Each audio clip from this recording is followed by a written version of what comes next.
Então, até eu trouxe aqui uma pesquisa que eu achei muito interessante que fala sobre esse assunto, né? Causas pelas quais os brasileiros são fiéis. Pesquisa de 2022. Brasil, hein? É nova essa pesquisa, então, né? 52% são fiéis por causa da ética moral, porque acreditam na monogamia e nunca fariam isso. Então, 52% dos que dizem ser fiéis fazem isso por uma questão ética. 13% por medo de ser descoberto. 23% por medo... 13 mesmo? 13 sempre estragando tudo. Não.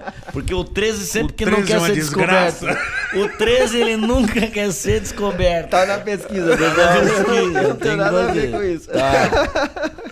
23% por medo de prejudicar meu parceiro ou por responsabilidade emocional. Ou seja, eu não quero ferir ele, mas se não fosse... Se ele não se ferisse, eu faria. E 12% por medo de perder o parceiro ou a família.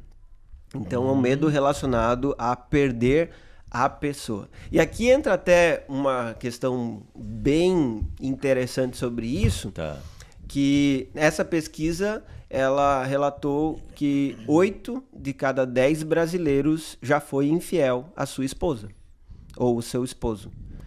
8 de 10? Exatamente. Nessa pesquisa, 8 de 10 foram infiéis. Então você percebe um alto percentual, exatamente, alto percentual de traição.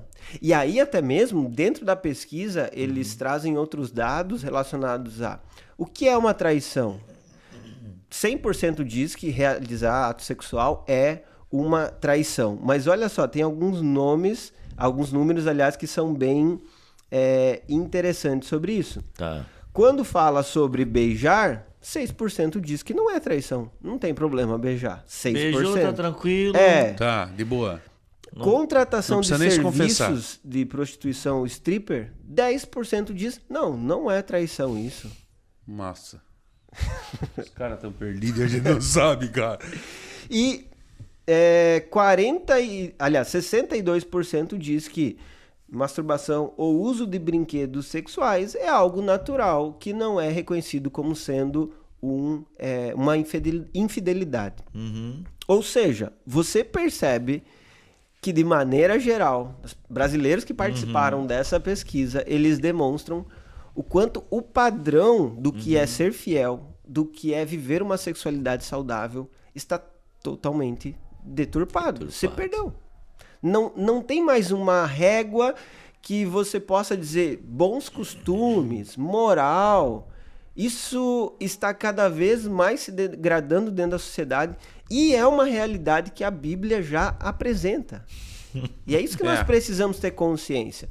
O que o mundo está vivendo, por mais chocante que seja para nós, né, a cena lá no cinema, o programa lá na televisão, o Instagram, ou esse vai e volta entre homem e mulher, troca daqui para lá na televisão e fica, né, esses atores, artistas famosos, essas ações, né, elas não vão trazer para nós assim um grandioso escândalo, porque as escrituras já prevêem isso.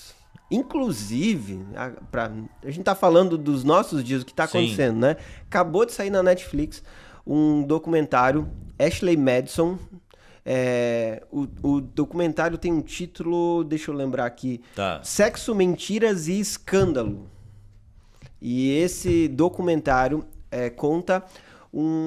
fala sobre, né, um aplicativo que prometia para a pessoa viver o adultério ou um caso extraconjugal, um relacionamento de forma privada. Inclusive o slogan era: a vida é curta, curta uma aventura sexual. Pronto.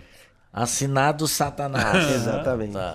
E aí eles criaram um site onde eles colocaram imagens como que demonstrando que ele era 100% confiável. O detalhe é que hoje, nesse documentário, aconteceu em 2001 isso, mas o documentário hoje eles contam como que foram criadas essas imagens que davam a certeza para os internautas que eles estavam num ambiente seguro. Foi criado como se fosse no Photoshop hoje em dia, num programa de computador, uma imagem que estava escrito 100% seguro, anti-hacker e... Selos de qualidade. Selo de qualidade, exatamente. 7 ou 8 selos de qualidade que eles colocaram no site, a pessoa olhava e dizia, uau, olha quanta gente atestando e comprovando. Não vou ser pego nunca. Exatamente. Aqui Mas dá o pra que mergulhar. aconteceu?